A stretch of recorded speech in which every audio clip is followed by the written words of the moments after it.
Hello and welcome to this edition of the Nelson Irrigation Growers Solution series of webinars. The Grower Solution series aims to address various topics from the perspective of growers themselves. These webinars focus on solutions and provide understanding and assistance for farmers' common questions, particularly where Nelson Irrigation products can help. As territory managers, we frequently receive questions like these about these different topics that we've addressed this week throughout the growing season. At the end of the webinar, you'll see a survey allowing you to provide feedback and suggest topics that matter to you. So we'll look forward to your feedback there. My name is Steve McCoon. I'm a territory manager at Nelson Irrigation, based at our factory here in Walla Walla, Washington, in the United States. I cover several Intermountain US states and Western Canada. I've been with Nelson for over 28 years and with over 40 years in the irrigation industry. So look forward to the topic today. Today we're going to discuss uniformity in greenhouse irrigation. And so we'll just dive into the topic here. So facing greenhouse irrigation, when I say greenhouse, I'm largely thinking of, Quonset style, although it can be very wide greenhouses, hoop houses. You might call them something different in your area, but the realities are in horticultural production of plants, water management is a huge challenge for nurseries in general. And in a lot of the markets, a lot of it has to do with it's very labor intensive.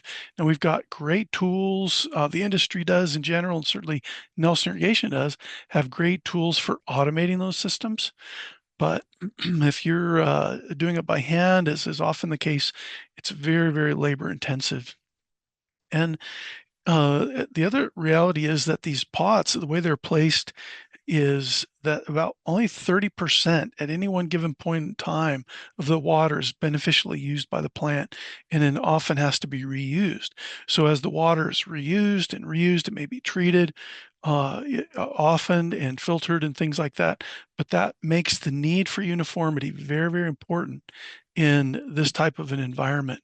And these are always changing. The plants are at different levels of maturity. You'll have different types of plants, heat, things like that.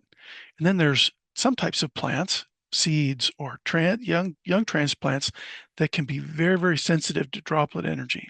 So we need to be paying attention to that too, because at the end of the day, we are really trying to provide uniform plants to your customers.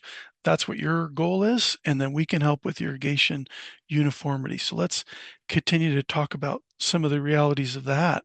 Realities like these high organic soil media that you design yourself, maybe for the types of plants that you're growing. Water doesn't move laterally in those very, very well. That's one of the advantages of sprinklers, let's say over spray stakes, something like that, is that we're able to get water laterally very well because we address all of the surface of the pot at the same time. The other thing is that organic matter doesn't hold the water for very long. Of course, the water moves right through the plant media, and so we need to be reapplying water at high frequencies. Usually in these type of environments, we see water applied at a fairly high rate and at very high frequencies, just because the water is not going to stay in the plant for super long. And that's one of the great advantages of automation, of course. But as far as the sprinklers themselves, other realities are that the targets that we have to get, the pots are tiny, sometimes just even several inches apart. And if you look at this plant here, look at these leaves. We're trying to get water into this plant. We've got droplet energy that needs to penetrate the canopy to do it, because the canopy of the plant is, of course, shedding the water away from the exact spot where we're trying to get it. So plant canopies are difficult to get into. These are challenges that if you, as a nurseryman, know these challenges well, and also that you've got this huge variety of plant canopies, and it's changing all the time, different heights, different densities, different ages. you've got quite a challenging environment. But let's say even if we can address that, that's okay. There's other things that affect even if you had a very, very good system, there are some things that affect it. And one of the things that I've seen over the years in the nursery industry, probably number one is plugged nozzles. Nozzles that people that use white pipe, maybe down their greenhouses, that allows light into the pipe that can grow algae, freshwater little clams, things like that, that will plug nozzles. So making the sprinklers easy to unplug is very, very helpful. So plugging the nozzles is a big problem. It can haunt. So there's things we can do with that. And then also making sure that the nozzles aren't too far apart. And that's really what we're going to be maybe more addressing today than anything else, is looking at sprinklers spacing and its effect on your irrigation uniformity. The other thing is that sprinklers need to be straight. Either they're straight up, right, or straight down. But when we design sprinklers at Nelson Irrigation, and really everyone will have sprinklers that are maybe at 7 degrees trajectory. So the water patterns leaving the sprinkler at something fairly shallow often, or even down, but these are very important trajectories to have. So if it's a few degrees off, that's going to really change the way your sprinklers interact. So we want sprinklers to be very straight in the way that they interact with each other. Greenhouse design can have a big impact on the way that you irrigate, what the sprinkler spacings are. We're going to look at that a little bit today as well. And then these cell packs. So as uniform as the sprinklers may be, when you've got small cell packs or media like this, there's underneath this particular image you'll see here of these young seedlings, there's cells there that are not supported by the table below them. These ones are supported, these ones were not. The water moves very quickly through the media. These trees were able to get started, but weren't able to continue to grow because they drained so quickly. So, you know, sometimes it's not just the irrigation that will be affecting your plant uniformity. Sometimes we have to look at things like that. So we want to have consistency in everything that we do on these types of things, because it can all be affected. And then these are really, really small things to hit. So little, droplets, easily disrupted. Nozzle pressure matters. We want uniform pressure everywhere. We want uniform droplet size everywhere, and the appropriate droplet size to either penetrate the canopy of large plants or droplet size small enough to not upset seed beds and that type of thing in media like this. So what I see is very common, and the more and more we see this in the nursery industry, as there's higher and higher levels of automation, robotic movement of plants, and that type of thing. We want to get the plants up, get the sprinklers up out of the way, so we don't. It's easier for labor and robotic sources. So we see lots and lots of inverted sprinklers. They've been around for a long time. They're more and more common all the time. Inverted are, the ones that hang down from the top. When they're heavy and large flow rate feed tubes, which is most common for Nelson, we tend uh, to be used most commonly in places where there'll be woody plants, maybe a 4-inch diameter pots or larger. That seems to be where Nelson irrigation products are used most frequently. And we can make small droplets for even seedbed germination. Of course, we are doing that stuff, but where I see our stuff used most frequently is in houses like this, and they're mounted commonly like that if the feed tubes are heavy and large and the sprinklers are bigger, or little small ones like the S5 in this case, and S7 can be used and they can just plop right in to the feed tube, but the feed tube into the lateral pipe. But I want you to notice this lateral pipe, this is done very well, and it's a black pipe to keep light out of the pipeline. These are important things to do. But You might wonder, well, why don't we run sprinklers one way and then just I can hang them up at some point? Sprinkler orientation matters. So when you go to buy sprinklers for your greenhouse, make sure that you're getting ones that are designed to be inverted if you're using them inverted, or upright if you're using them upright. This matters a lot. Look at this. This is a sprinkler of an MP rotator sprinkler picture. And so you can see it's got streams that grab a certain amount of water and it shoots out in an upright fashion to go out a long way. And that type of thing works really, really well. And then there's a stream that grabs just a little bit of water and is really close. Well, imagine if we use those in an upright, in an inverted fashion. Now the stream that's headed out to go the long way has very little water in it. And the ones that have lots of water in it are shooting a very short distance. So just look at this as sort of as an example of how important it is to have the sprinkler orientation in the right direction. We make sprinklers for upright and inverted applications, including the new MS10, which we're going to look at in a moment, which I think you're going to really like.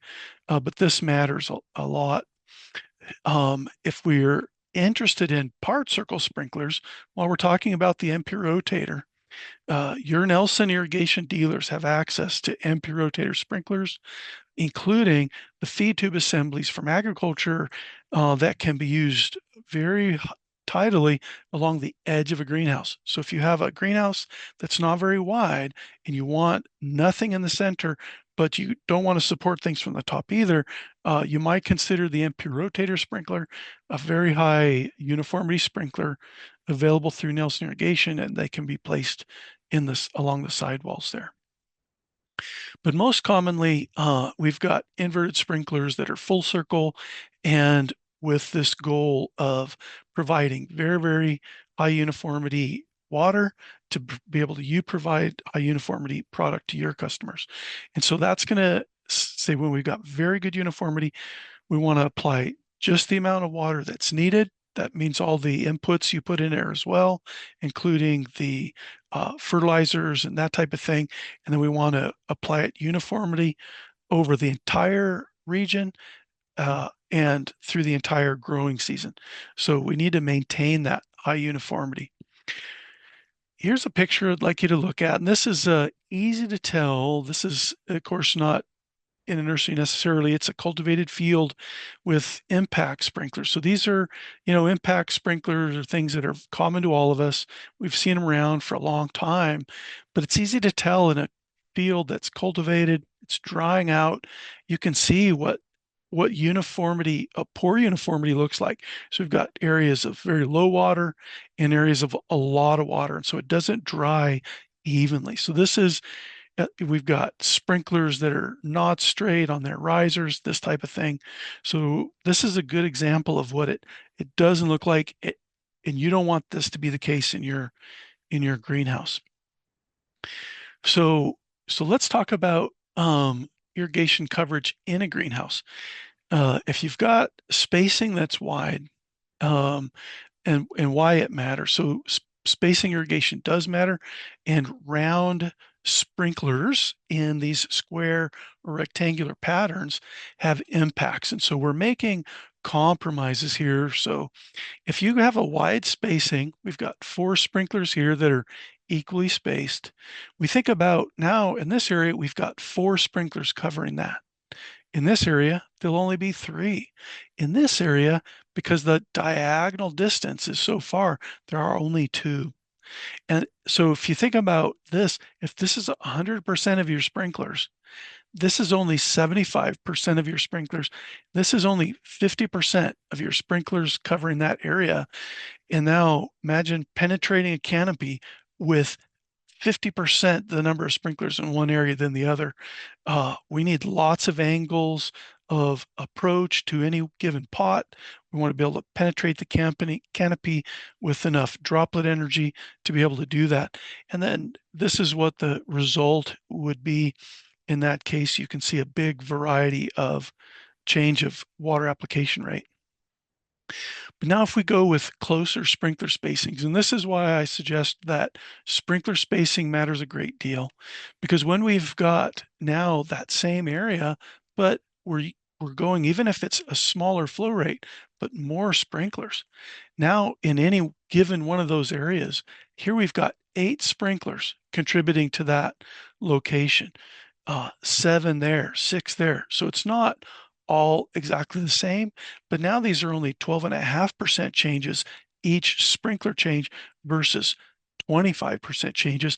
And we've got many more angles to be able to penetrate that canopy and get water down into that pot where it's so helpful. And it provides us with a much more uniform result. So as you look at your sprinklers, the spacing, we also have to think about, well, how wide are the houses that we're trying to do? So I've got an example here of sometimes we'll have people call in like, what do I do with my 30-foot wide house? Okay, that's not that uncommon. But they want to put one line of sprinklers down a house like that. And in a 30-foot wide greenhouse can be very difficult to do it with a single line because forgive me, you'll have just wide enough area to maybe reach some of the plants, but not the ones on the outside. We need to consider what our sidewall heights are. But what if you don't have a sidewall at all? You've got maybe you've got sprinkler that would reach wide enough, but this is sometimes the case in houses that are hoop houses without sidewalls, is that from single lines, you'll be hitting the uh, bow of this house, and the water then will fall straight down, not reaching all the way to the outside. So some of you will have seen this case. So maybe you could add sidewalls and then the sprinkler would, like, I don't know your case, you will know your case. Many things sometimes are possible. But in cases like this, we need to think about uniformly reaching all the plants, but we have obstacles. We have, how high are my plants? Are they on tables? Like, how high are they going to be in relation to sprinklers? And will my sprinklers be able to reach the entire width of what I'm trying to irrigate without hitting some obstruction until after they've gone their entire width? Because this type of thing is a problem. So single line can work, and it often is used if you have the right sprinklers. But let's look at this house example. I've got a sprinkler set here. We've got a 24-foot wide house with sprinklers that maybe just have about a 24-foot, maybe a 27-foot wide total wetted diameter with a single row. So if we've got these, let's say, 14 feet down the pipe, this is what our uniformity might look like. We've got plenty of water where we've got coverage down the center where they're interacting more readily, the sprinklers are, but very low coverage on the outside. Okay, so it gives us, this is CU, DU numbers. CU is coefficient of uniformity, DU is distribution uniformity. We usually look at these two numbers. We'll talk about what they mean exactly in another webinar, but you can look at these and know that the higher numbers, the better, and the closer those two are to each other, and the higher, closer to 100% is what you'd like. You'll never get to 100%, but higher numbers are better. Okay, so suffice it to say that. But let's say, well, what if we just put our sprinklers closer together to go from 14 feet to twice that? So now we're at 12, the same one line, but now 7 feet down the pipe. It didn't change our uniformity at all because it wasn't necessarily a pipe spacing problem. It was a sprinkler, or wasn't a sprinkler spacing problem, is we were trying to use the wrong sprinkler in the wrong house. So we do need to think about that. But let's say if we look at this 24-foot wide house that we're trying to irrigate, let's say we're going to go to 2 lines. Okay, so we've got 24 feet wide, so it makes sense. In often I've seen people do this. They'll say, well, I'm going to go from the sidewall in 8 feet. I'm going to go another 8 feet between the pipes, and then that'll leave another 8 feet. So equally spaced. The problem is that doesn't change things very much. You've got a 7-foot spacing down the pipeline in this example. 8 feet, but our uniformity is still really poor because when you're doing dual lines in a house like this, you need to way bias them to the outside. So let's look at an example there.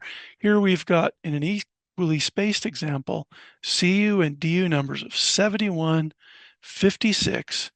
But if we widen that spacing between the pipes out and have these sit fairly close, it looks sort of silly when you're building it because you think, my goodness, they're way next to the walls, edges of the greenhouse. But here's the result of doing that. So we know that, but look at here. Now we're able to achieve, if we go in just 4 feet, have 16 feet between our lines and then just 4 feet. Now, what we're able to do, let's say if we've got liner packs sitting down on the ground of this greenhouse, we're able to provide very high levels of uniformity by having these pipes that support the lines, have the sprinklers way out to the sidewall. So I know that you're going to be running some water down the sidewall. We're going to be okay with that. That's going to give you a much better result. You're going to especially like that with the new Nelson MS10 rotator. We've got it for upright or inverted operation. You're going to like that a lot. It's a replacement for the S10 sprinklers that you've had around for a long time. Fits right in those places, but we've got new products coming that you're going to be very excited about, I think, once you get a chance to see them. So thank you very much for your attendance today. We're gonna end the webinar in a moment, and you'll see a opportunity to provide new topics to us and give your feedback today. If you would like to be in contact with me directly, here is my contact information. Thank you and have a great day.